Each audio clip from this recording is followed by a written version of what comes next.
We remain steadfast in our commitment in delivering local news that matters, stories that inspire, enriching the lives of Filipinos in the Philippines and across the globe. This is your GMA Regional TV. Buong puso para sa Pilipino.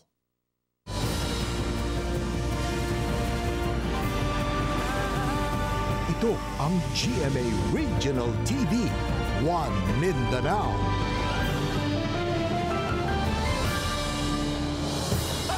Maayong hapon Mindanao, kini ang GMA Regional TV, One Mindanao. Hatod namo ang pinakadago pinakauling balita sa Mindanao. Ako si Sara Hilomen Velasco, live gikan dinhi sa GMA Davao Complex. Cyril Chavez, live gikan dinhi sa GMA Cagayan de Oro Station. Jess Tony Humami, live gikan dinhi sa GMA General Santos Station.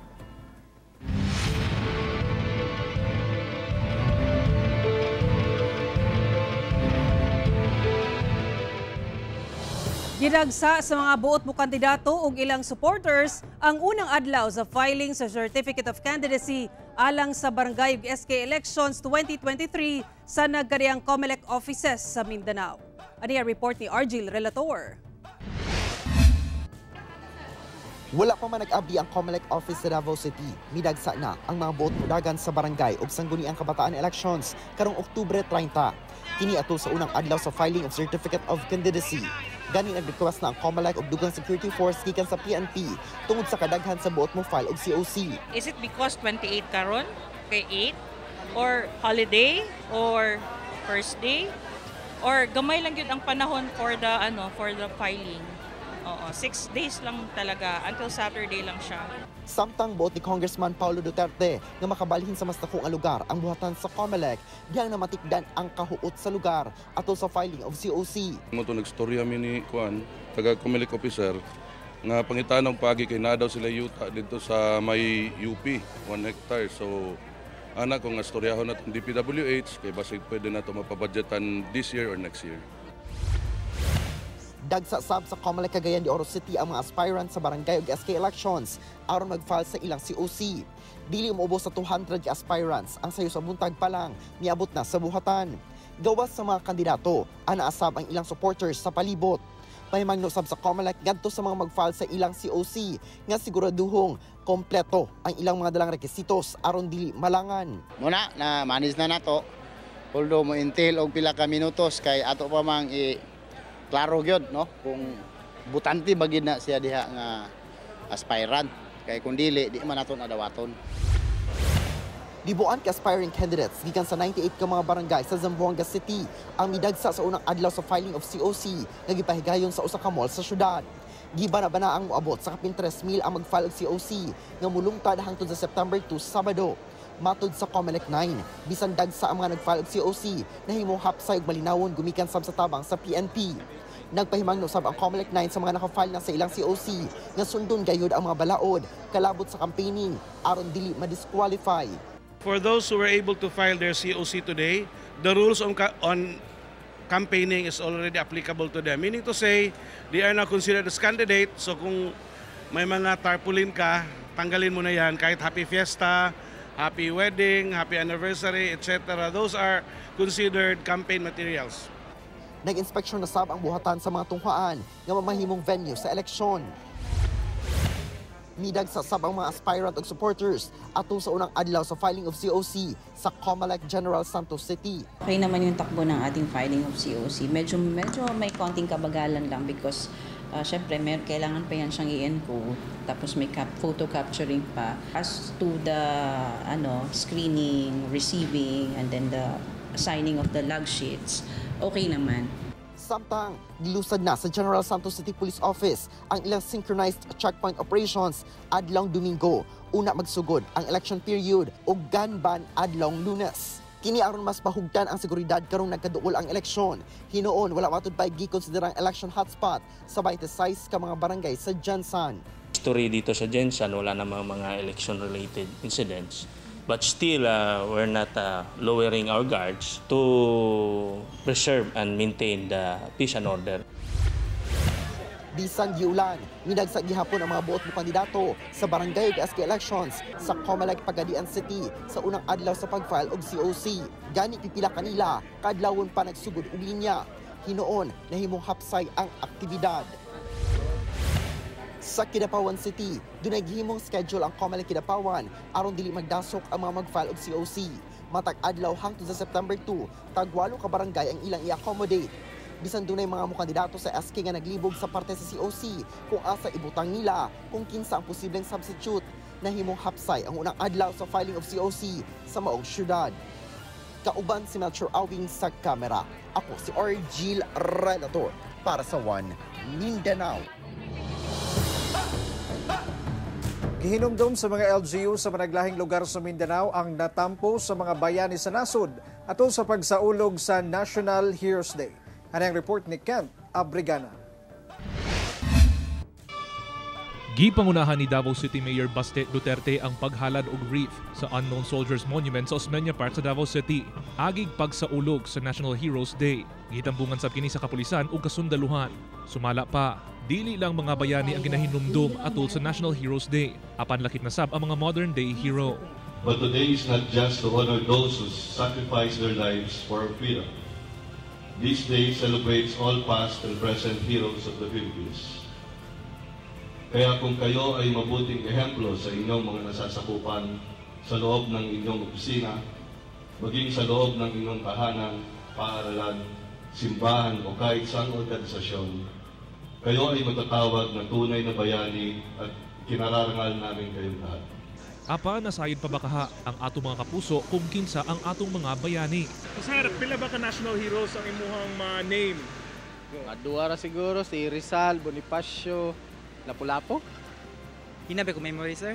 Teacher pa naman ko. Jose Rizal, Apolinario Mabini, Andres Bonifacio, Gumburza, Gomez, nakalimot ko sa ano. Sa Cagayan de Oro City, pasado alas 7 sa buntag, naghalad sab og mga bulak ang mga opisyales sa Cagayan de Oro City LGU sa Jose Rizal Monument sa Divisoria area sa Dakbayan. Pag hinumdum kini sa mga sakripisyo sa atong mga bayani sa kagawasan nga atong natagamtaman karon.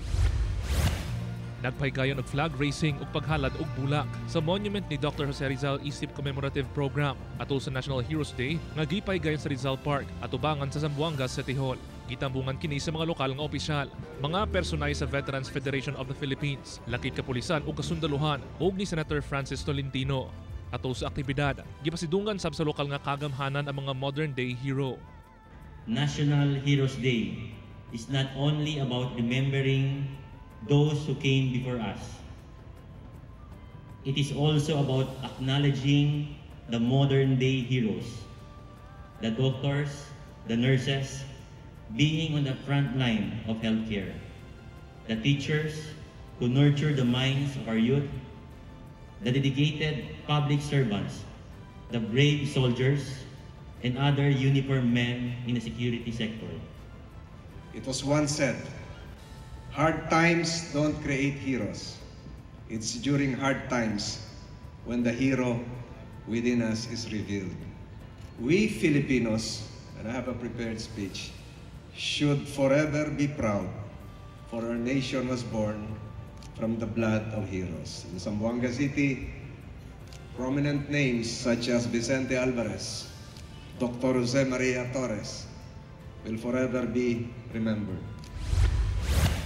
Human ang flag raising ceremony. Mihalad og bulak ang mga opisyales sa Sarangani ug Sarangani Police Provincial Office ngadto sa monumento ni Dr. Jose Rizal nga nahimutang sa Capitol Ground sa Alabel, Sarangani Province. Simple apan mahinungdanon matud pa ang selebrasyon karong tuiga nga nakasentro sa tema nga karangalan, katungkulan, kabayanihan. Gani buot sa LGU nga ipaabot sa katawhan ilabi pa sa kabatan-unan ang kamahinungdanon sa mga nabuhat sa mga bayani sa nasod. Ako si Kent Abrigana para sa One Mindanao. Kapin 160 ka contingent ang misalmot sa Higalaay Festival 2023 Civic Military Parade. Mga kagayanon, gikalipay ang pagbalik sa mong aktibidad human na undang sa nangaging tuig tungod sa pandemya.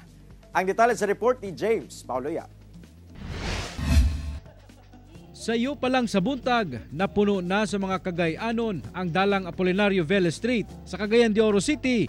kiniaron makaplastar sa pag-agi sa mga contingent nga misalmot sa Higalay Festival Civic Military Parade. Una pa man ang parada, gibuksan ang mga aktibidad, pinaagi sa usa ka Korean traditional dance ug K-pop performance gikan sa sister city sa Cagayan de Oro City nga Gwangyang County sa South Korea.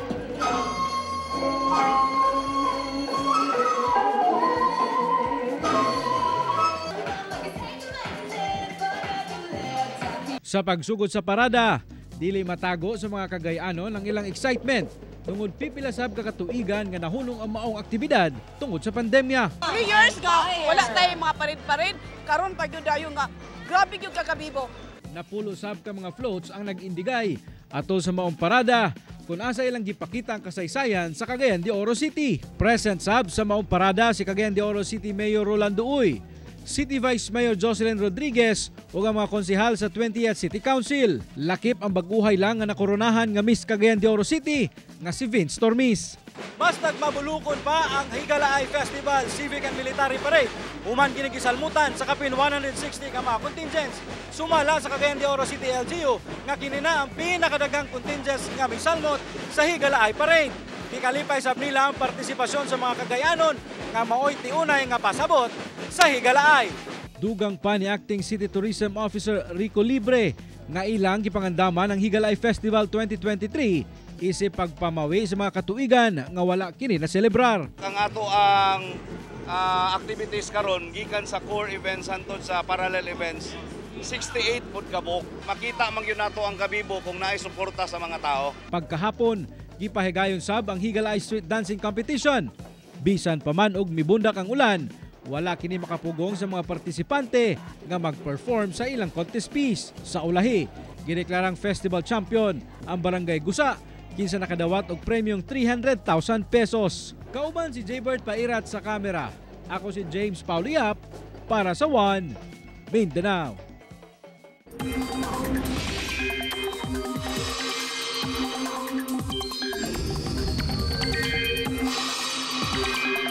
Padayon ginamonitor sa Pag-asa ang bagyong Guring, samtang laing bagyo ang gipaabot nga mosulod sa nasod sa mga mosunod nga adlaw. Uling nasiplatan ang bagyong Guring sa 245 kilometers east-northeast sa Kasiguran, Aurora. Sa latest bulletin sa Pag-asa, gisaka ang signal number 1 sa pipila ka bahin sa Luzon. Gipaabot nga moduol kini sa Batanes sa Miyerkules ug posibleng mugawas sa Philippine Area of Responsibility sa Huwebes. Apan posible sab muusab ang lihok niini. Samtang mas mikusog ang bagyo sa gawas sa nasod nga usa na ka tropical storm ug dunay international name nga Haikui. Wala kini direktang epekto sa panahon sa nasod sa karon, apan posibleng mosulod sa nasod sa Miyerkules sa gabii o Huwebes sa buntag. Samtang mas gipakusog sa bagyong Guring ang hanging habagat nga magdala og mapag-ulan sa daghang bahin sa Mindanao. Base sa datos sa Metro Weather, ulanon ang Northern Mindanao, Barm, Soxargen, Zamboanga Peninsula ug Caraga. Busa mag-igmat sa posibleng pagbaha o landslide.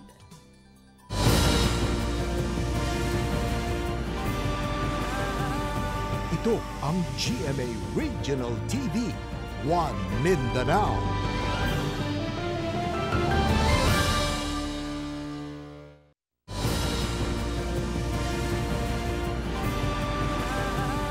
Ito ang GMA Regional TV, One Mindanao.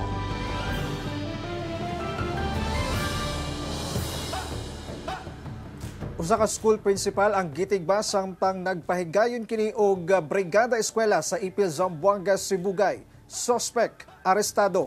Ano ang report ni Krisa Dapitan? Daling gidala sa ospital ang 46 anyos nga school principal nga si Daisy May Sabihon sa Moreno Tadeo Elementary School sa Taway, Ipil, Zamboanga, Sibugay. Kini human gitigbas sa usa ka Melchor okasyon 73 anyos Sabado sa buntag samtang adunay ginapahigayon nga brigada eskwela. Migula sa investigasyon nga nasuko matud pa ang sospek human wala siya gipaagi sulod sa tunghaan nga mo'y naandan niyang dalan paingon sa ilang balay isip shortcut. Nagkaroon ng ng hindi pinagkasunduan o hindi pagkakaunawaan. Parang nag-igib siya ng tubig dun sa labas ng campus pero dito siya dumadaan sa school para shortcut. Nung time na dadaan siya is nakasarado yung dadaanan, yung pathway. So sinabihan daw siya na umikot na lang. Doon nagumpisa yung argument nila. Nakahiagom ang prinsipal og samad tinigbasan sa walang bahin sa tiyan og sa ulo niini. Hinuon stable na matud pa ang kondisyon niya. Samtang ang sospetsado daling gidakop sa mga volunteers sa Brigada Eskwela ug dali kining gi-turn over sa mga mirespondeng kapulisan. Nagmahay matud pa ang sospek sa iyang nahimo. Daghan naman sa bagulbol, inginan mo kong bastos niya, di na magkaagi yung tanan di eskulahan. Siyempre, wala na akong buot. Gamay lagi siguro to. Pwede naman siguro na akong maka-istorya siguro. Mga ayaw kong pasaylo yun. Sa karon gipaabot matud pa sa kapulisan kung pasakaan og kaso ang maong sospek samtang nakadetain kini sa Ipil Municipal Police Station. Ang sabi ng asawa, kasi pulis yung asawa, sabi is, hindi na daw sila magpa-file ng kaso. Naghihintay pa kami ng desisyon nilang mag-asawa. So yung sa akin lang is, unawaan lang din and respeto ba? Wag idaan sa init ng ulo lahat ng mga problema nila. Ako si Chris Dapitan para sa One Mindanao. Pagpalambo sa agrikultura, economic development ug press freedom. Mao kini ang pipila sa mga gihisgutan ni US Ambassador to the Philippines, Mary Kay Carlson, sa iyang pagbisita sa Davao City. Dugang detalye sa report ni Kent Abrigana. Personal nga nakighinabi sa GMA Regional TV sa Osaka roundtable interview si US Ambassador to the Philippines, Mary Kay Carlson, dinhi sa Davao City. Iyang gibutyag ang mga hinabang nga pwede mahatag sa Estados Unidos, kabahin sa pagpalambo pa sa ekonomiya sa Pilipinas. O sa kuno sa ilang tutukan ang natad sa agrikultura sa Mindanao. One of the areas where we can do a lot with the United States and the Philippines on economic development is specifically focused in agriculture, which is a strength of this region. And we are bringing, for example, at the end of September, a group of 7 or 8 U.S. agricultural firms. Gihatagan sab niini og importansya ang transparency ug predictability sa gobyerno nga maoy makatabang aron mas daghan pa ang maingganyo nga investor sa nasod. Which means good governance, which gets back to the role that you as journalists play in keeping government on its toes so that they provide the services that are important. Busa alang kaniya, importante nga masiguro nga nagpabilin gihapon ang press freedom nga maoy watchdog sa gobyerno. Also looking at ways to shine a light on press freedom so that we can make sure all the good work that you all do helps expose problems in the system so that we can bring our resources to bear on those areas that need to be fixed. Ginaduso usab niini ang digitalization sa tanang government office aron mas mapaspasan ang nagadaiyang proseso sa gobyerno. Make it very clear, very transparent so that whether it's a permitting process or a licensing process, when all of that is clear and transparent, it really facilitates investment. So we're very excited about the opportunities. Kauban si Mel Colmenares sa kamera. Ako si Kent Abrigana para sa One Mindanao.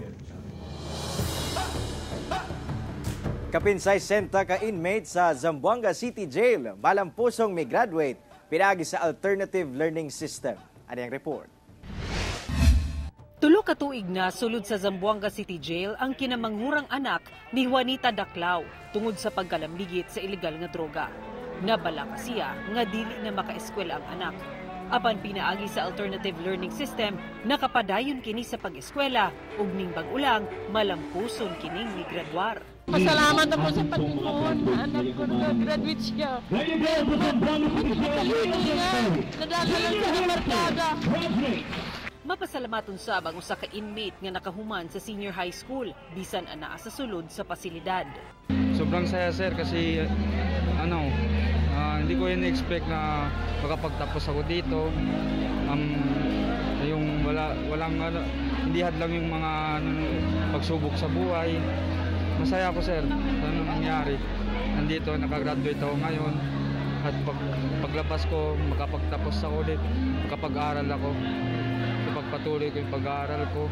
Lakip siya sa 69 ka mga inmate nga nakahuman sa elementary ug high school sa male ug female dormitory sa Zamboanga City Jail.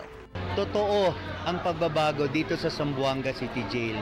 Sinisikap ng pamunuan ng Zamboanga City Jail na magkaroon ng mga programa na hindi lamang magtatanggal ng boredom nila, na magpapalakas ng kanilang kaisipan at kalusugan, kundi tuluyang magpapabago ng buhay nila. At yun yung edukasyon. Sabi nga, education is the greatest equalizer. Ako si Sara Hilomen Velasco para sa One Mindanao.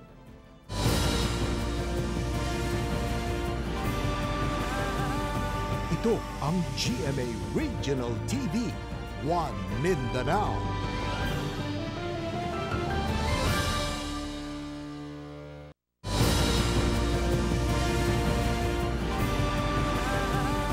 Ito ang GMA Regional TV, One Mindanao.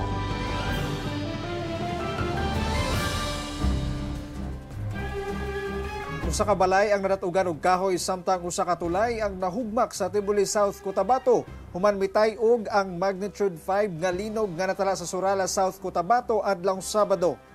Ato sa pagtayog sa linog pasado alas 3 sa kadlaw niadtong Sabado, nadaot ang atop sa usa ka balay sa Barangay Disao, Tibuli South, Cotabato. Human madatugan sa natumbang punuan sa kahoy. Samtang dili sa magian og four-wheeled vehicles ang tulay pasulod sa Barangay Disao, human nga mahugmak ang pikas nga bahin sa tulay. Hinon possible na kini pagka alas 9 sa buntag adlong Domingo sumala sa lokal na kagamhanan. Natala ang epicenter sa magnitude 5 nga linog sa Surala, South Cotabato. Nabati ang intensity 4 sa Surala, Banga, Tampakan, Tupi, Tibuli, Santo Niño ug Coronadal City sa South Cotabato. Maasim, Alabel, Glan ug Malapatan sa Sarangani, General Santos City ug Lutayan, Sultan Kudarat. Intensity 3 sa Lake Cebu, South Cotabato, Malungon, Sarangani ug pipila ka lugar sa Sultan Kudarat. Archdiocese of Zamboanga, dunay bag-ong arsobispo. Ari ang report ni Efren Mamak. Nagmalampuson ang gipahigayong liturgical reception and canonical possession sa bagong arsobispo sa Archdiocese of Zamboanga nga si Most Reverend Julius Tonel. Gipahigayon kini sa Metropolitan Cathedral of the Immaculate Conception sa La Purisima Street sa Zamboanga City. Gitambungan kini sa mga archbishop, bishops ug cardinals sa Pilipinas, lakip mga parishioners sa Zamboanga City. Si Archbishop Tonel gipili ni Pope Francis isip ikapitong arsobispo sa Zamboanga City niadtong April 25, 2023, kinsa mipulis sa mipanaw nga si Archbishop Romulo de la Cruz. Sa mensahe ni Arsobispo Tonel, gihatagan niya og gibug-aton ang paggabot sa mas malinawong pagpuyo isip usa ka Katolikong katilingban. The challenge for us, for all of us, is to bridge the gap between the secular culture of our times and that of the gospel. But we never tire in promoting a just social order, participating in activities to offer our Christian response to this secularized world. Dugang sab ni Archbishop Tonel nga padayong makipagtambayayong ang simbahan sa mga lider sa gobyerno, lakip sa military sector, alang sa pagkabot sa maong tinguha. To our civil government leaders, our military personnel, I shall collaborate with you together with the clergy in the promotion of the common good. Over all this, the anointing of Jesus must reverberate in us with joy to announce a year of favor from the Lord. This is always a new command.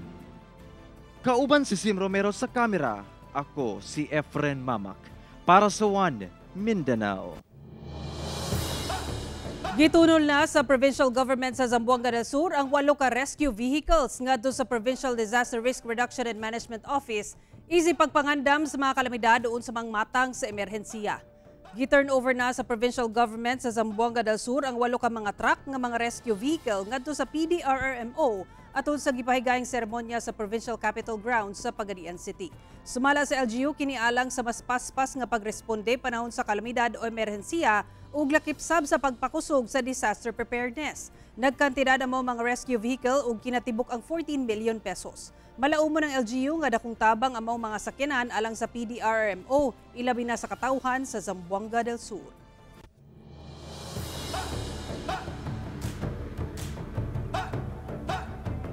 Mao kadto ang mga uling balita sa Mindanao karong adlaw. Mamahimo ninyo kining makita pag-usab.